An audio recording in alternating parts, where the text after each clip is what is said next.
Okay, recording. Ready?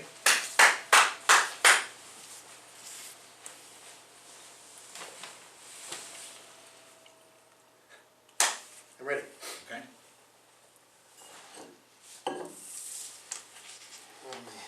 Okay. Country Dog, City Dog. This is episode 13. Are we already there yet? I think so. Jeez! In 5, 4, 3, 2, 1. You're listening to Country Dog, City Dog. My name is Kevin Levy. And I'm Don Merrill. And thank you again for listening to this show. Today, let's have a conversation on the urban growth boundary. Ooh. Every time we have a new subject, I go, ooh. Because everyone is, and the urban growth boundary is no different. No different. And mind you, by no means am I can't speak for Don. I am not a professional in this specific topic. I have not taken years of study to learn about it, but I know enough to have a conversation, and I feel a conversation is what is needed on this topic. And let me just start off by saying a little bit about this urban growth boundary. It's growth that's existing in towns and cities, and why do we have it? It helps reducing driving and greenhouse gas emissions, saves money on water, sewer, parks and roads. It protects the environment. It can reduce wildfire risk. It allows for many types of housings across the income spectrum, and it safeguards the green belt. Yeah, and it does all that. It has old roots. It defines access beyond which residential, commercial, and industrial construction can't cross. Basically, that's what it is. And it was designed to make urban planning more deliberate rather than disorganized and chaotic. Which is, you look at some communities and that's what happens. If there's no planning for their urban growth, then it's like all over the place, and there's no organization, and then tax laws are all screwed up, and land usage laws are all screwed up. So that was the purpose of creating the urban growth boundary. In fact, Oregon's urban growth boundary has been so well done that it's been recognized around the country. Washington State created some version of it, Tennessee created some version of it, and the urban growth boundary began with Senate Bill 100 back in 1973. That was Governor Tom McCall, a Republican, who recognized the fact that, Governor Tom McCall, a Democrat, who recognized that it was important to make sure that there was proper land usage. So that's where it came from. Interesting. So one thing I can appreciate living here in Portland is how easy and how convenient it is to drive around, and I don't even have to get in my car that often. First of all, public transit is beautiful, but everything is close, and I appreciate that. Before moving to Portland, I was in another huge city, Los Angeles, and let me tell you, everywhere I wanted to go, a place of interest, the nightlife, the day scene with friends, it's almost a half-hour drive. Always. Everywhere I wanted to go, I had to drive. And I have no idea how urban growth boundary laws or policies back then, if they were put in place, but just the population grew so fast that they had no choice but to just continue to sprawl. But it was not fun. I didn't like how spaced out everything was.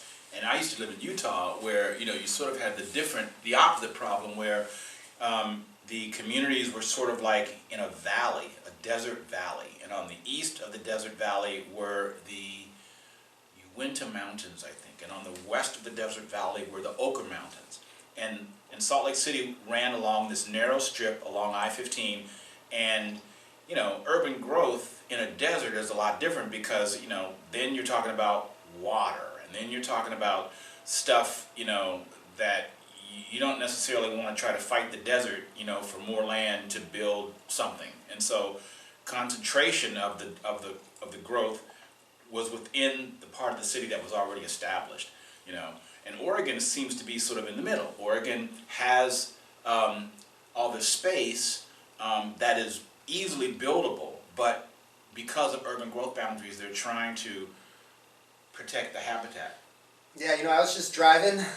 I just got back from a lovely retreat out in Mount Hood, Welch's Rhododendron Government Camp, and driving from Portland towards Mount Hood, there was specific concentrations of cities and then just large areas of just trees and agricultural and farmland, and it felt good to have the separation of the cities and then a large boundary of just not growth, as the name applies. Well, the urban growth boundary, we're talking about it as it affects, urban versus rural. And for the rural communities, the urban growth boundary may not have as much of an effect because, they have their own land use regulations. I mean, right, the state passed Senate Bill 100, where communities had to sort of talk about how they were going to use their lands. But my impression is that the smaller communities that don't have the kind of urban sprawl that Portland does,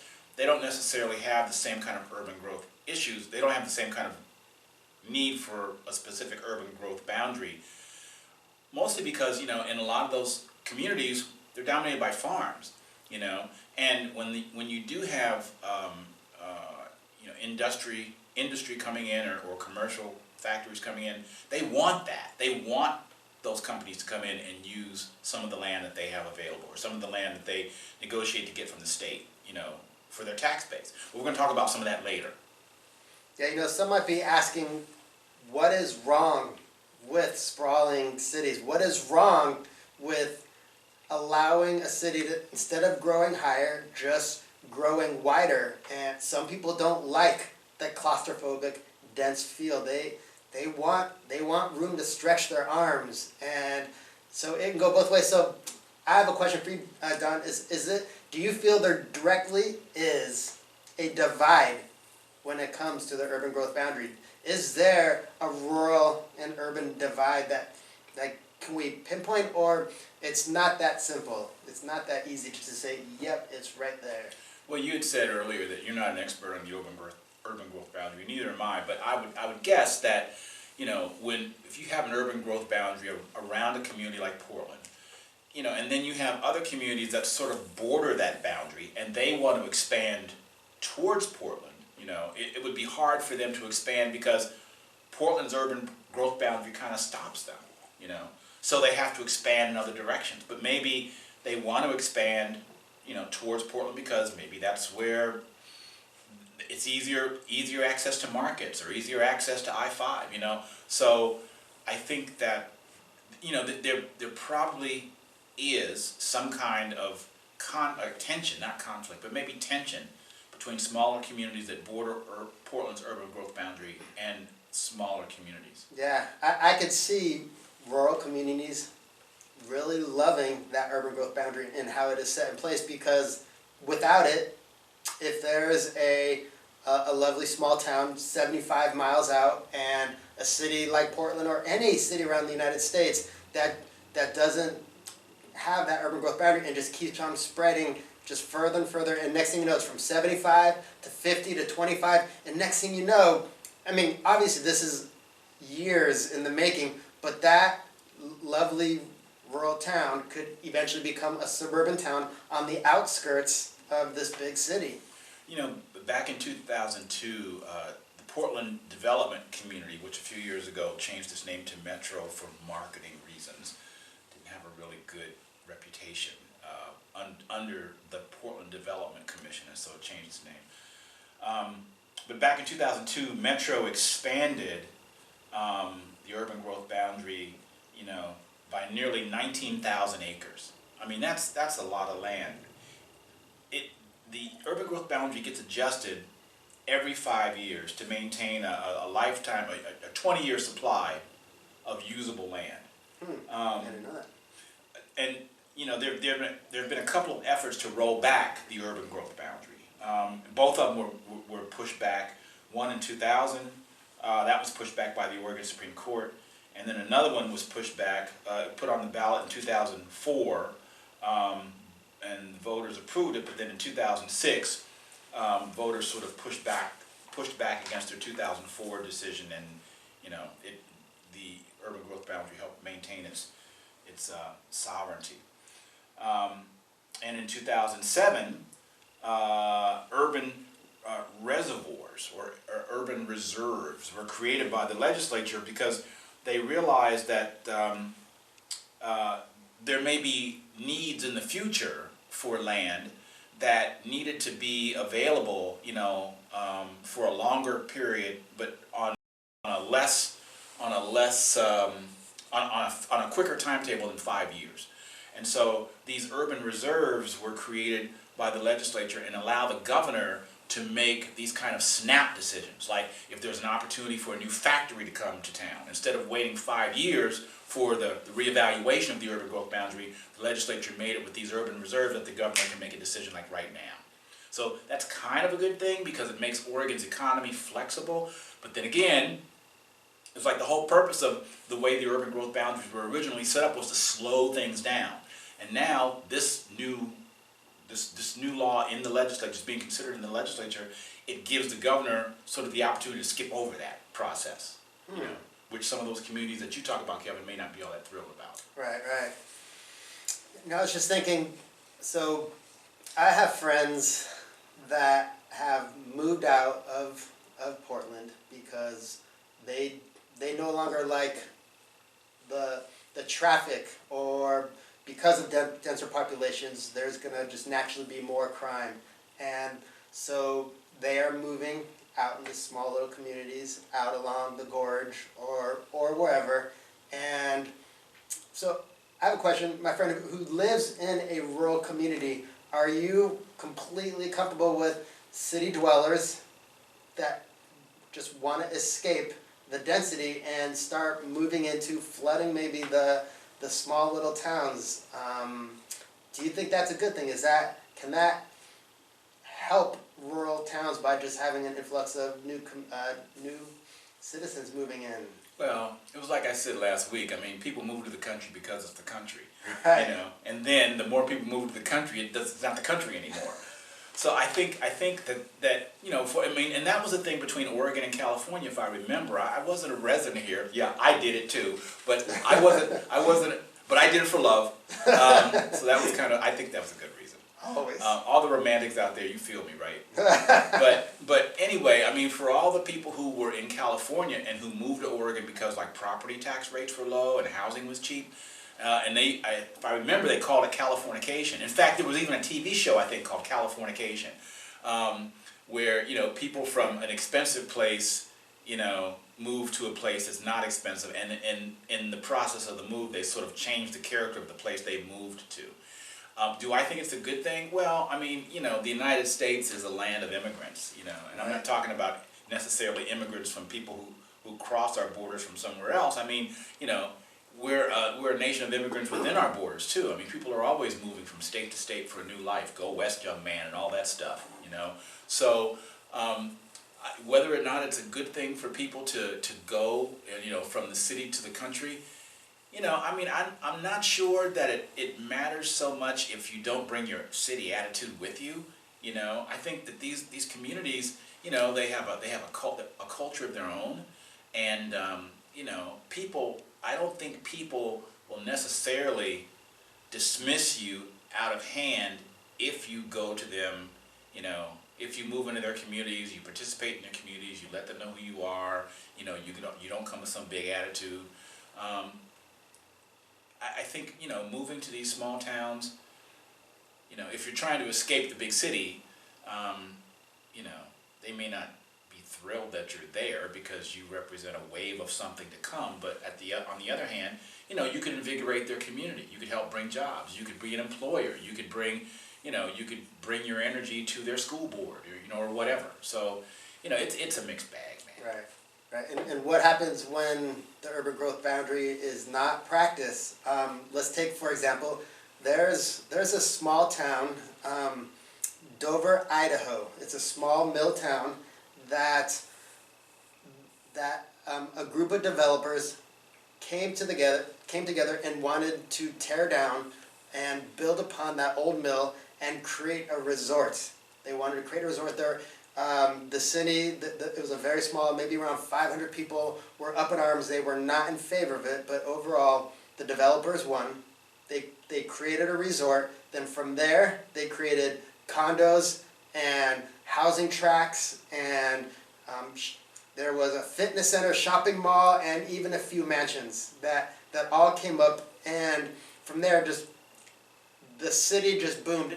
And they actually call it, there's Old Dover and New Dover, depending on who you're having a conversation with. The point is, this is happening all over America.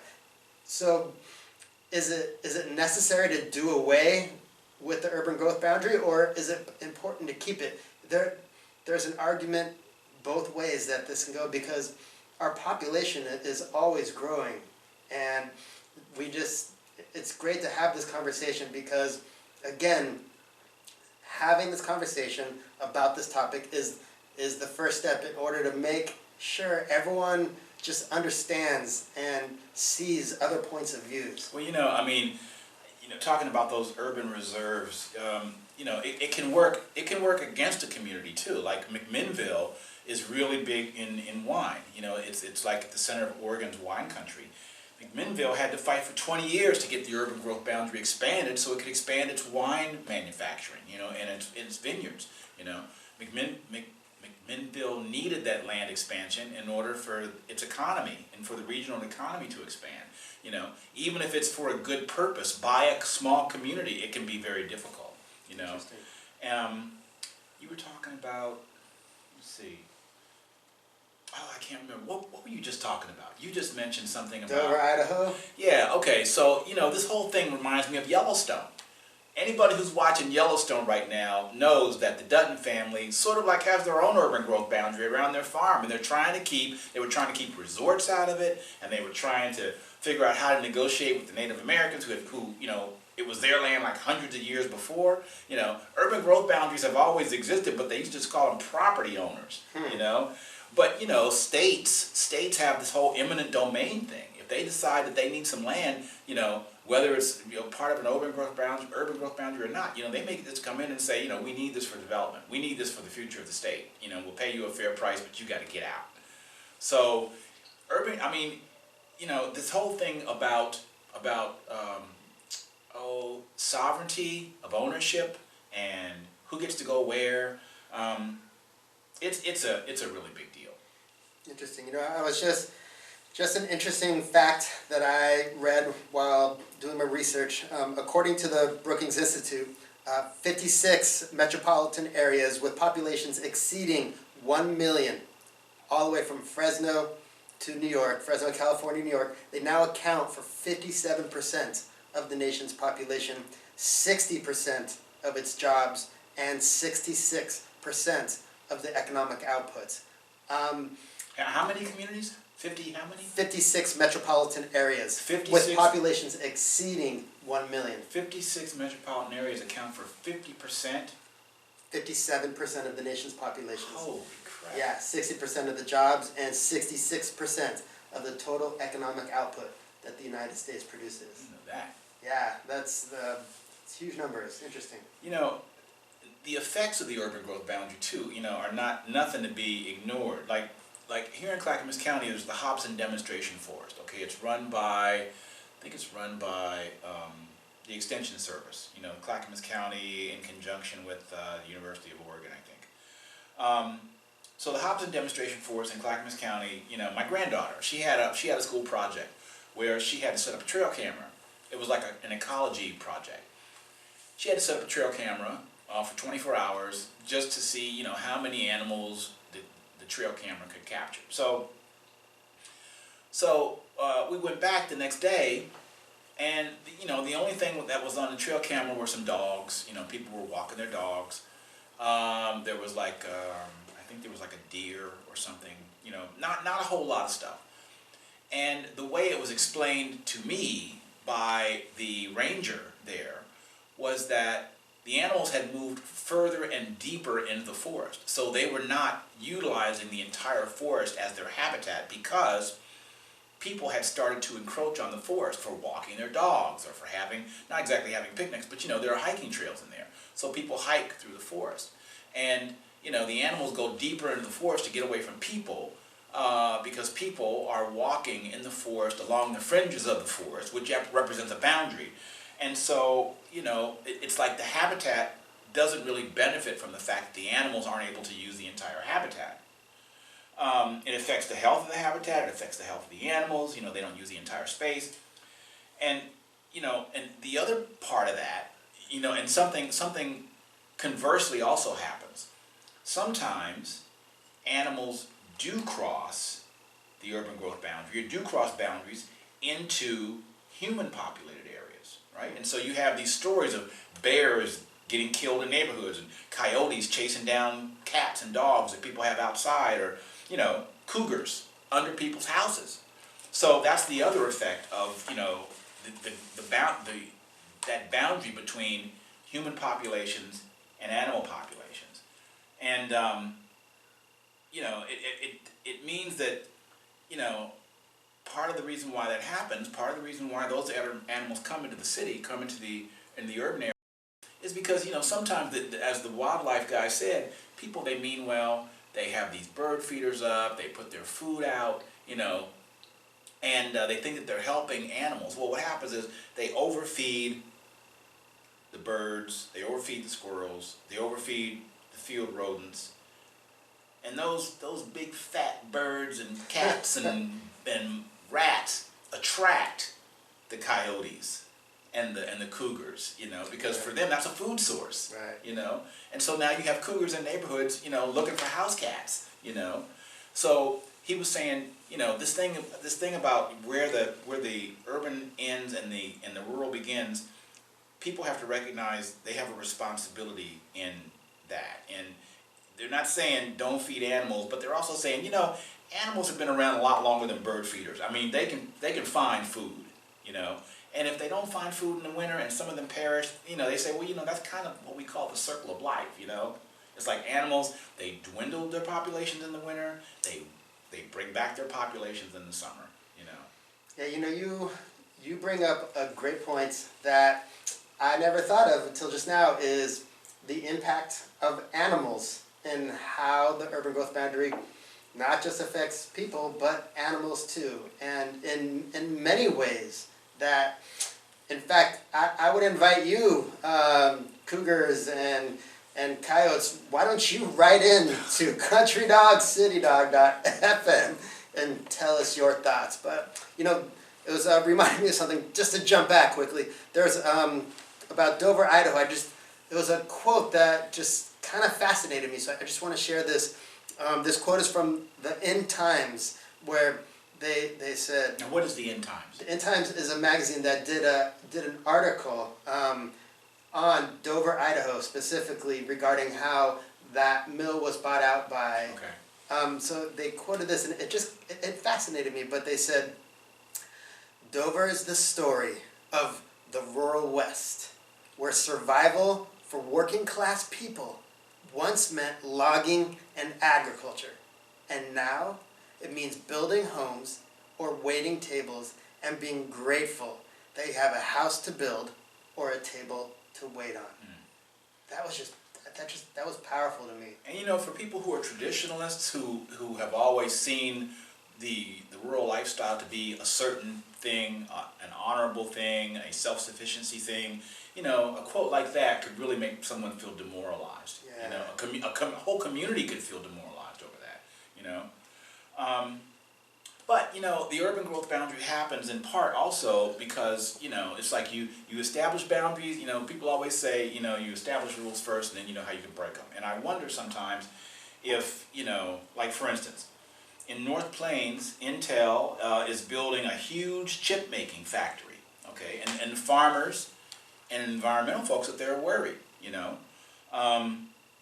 New legislation is going to let the governor unilaterally expand the urban growth boundary, like what I was talking about with those urban reserves earlier.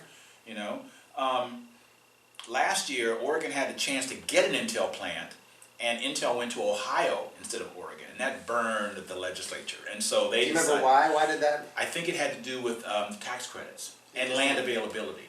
And so I think what the Oregon legislature said, well, that's not going to happen again. And plus, the CHIPS Act just got passed. That's like almost $40 billion that the government is going to give to states. Yeah. Right. It's a good thing because, you know, a lot of this, I mean, there's always a bigger issue. It's like, you know, most of the chips that we get, like when we went through that period where we couldn't find chips for phones and cars and all that stuff, well, it was because of the supply chain, true, but it's also because, you know, Taiwan makes a whole bunch of those chips. And Taiwan right now is under the shadow of China, right? It's like the United States is like, look, China, don't do it. Potential looming war there, and that makes you wonder why U.S. definitely wants to back Taiwan in that. Well, and also helps explain why the CHIPS Act got passed. And that also explains why Intel's building all these factories all over the place, which also explains why, you know, in some of those rural areas, the legislature gave the governor the power to make these snap decisions that you can build a plant here right now because we can't wait 5 years. Who knows what the chip world will look like in 5 years with China and Taiwan. So it's like, you know, gentle listener, there is so much that is connected to so much other stuff that we have no idea where it's going to go. All we can do is have a conversation about it, you know? That's all me and Kevin are trying to do. Trying to start a conversation, and as the population grows all around the U.S., one thing is certain. Cities large and small, they'll continue to grow. How they grow is the main question.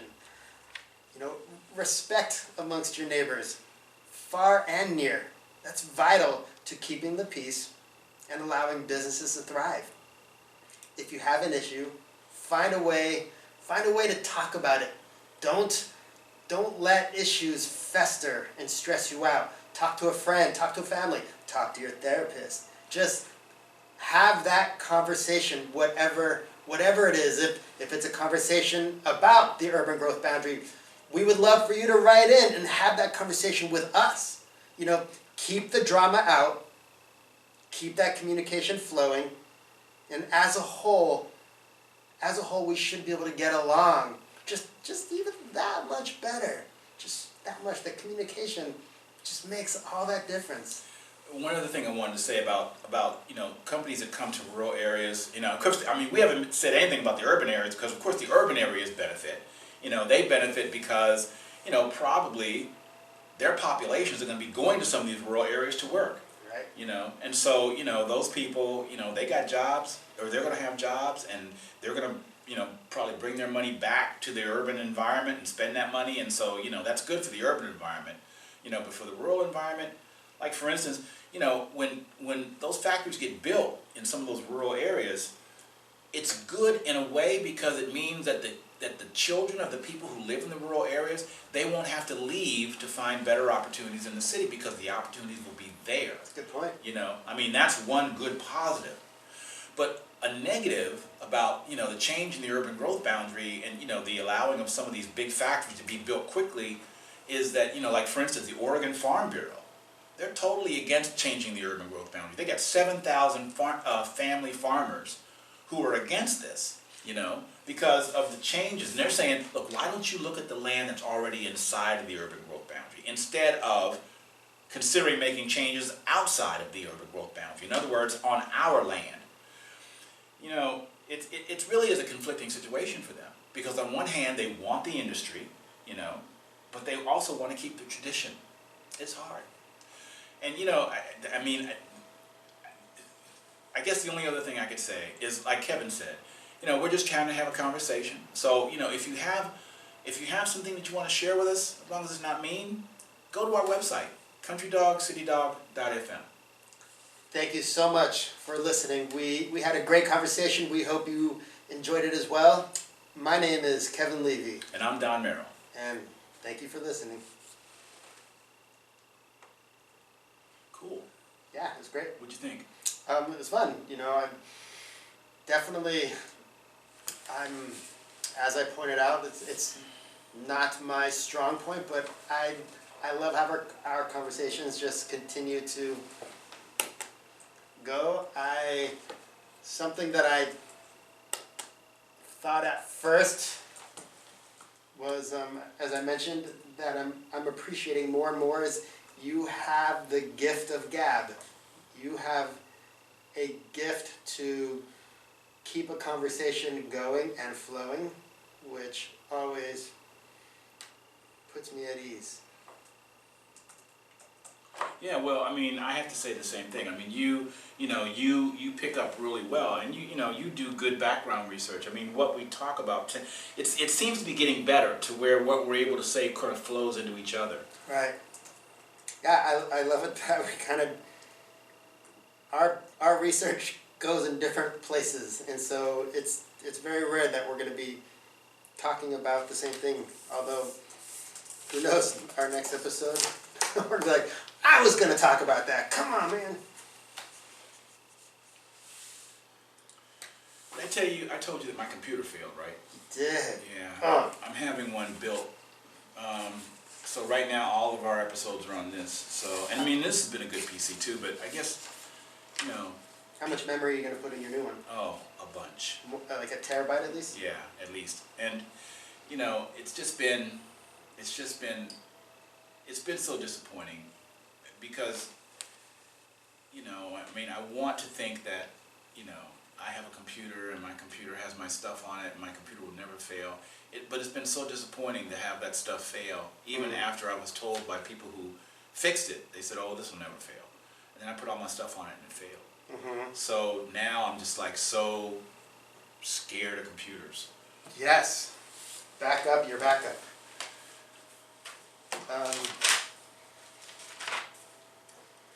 Yeah, send me. It's like almost like I'm like part of me's like worried, like, oh man, just send me everything you got, just in case this one fails. We don't have to redo any episodes. Yeah. Yeah, let's give you a few minutes just to kind of like Okay.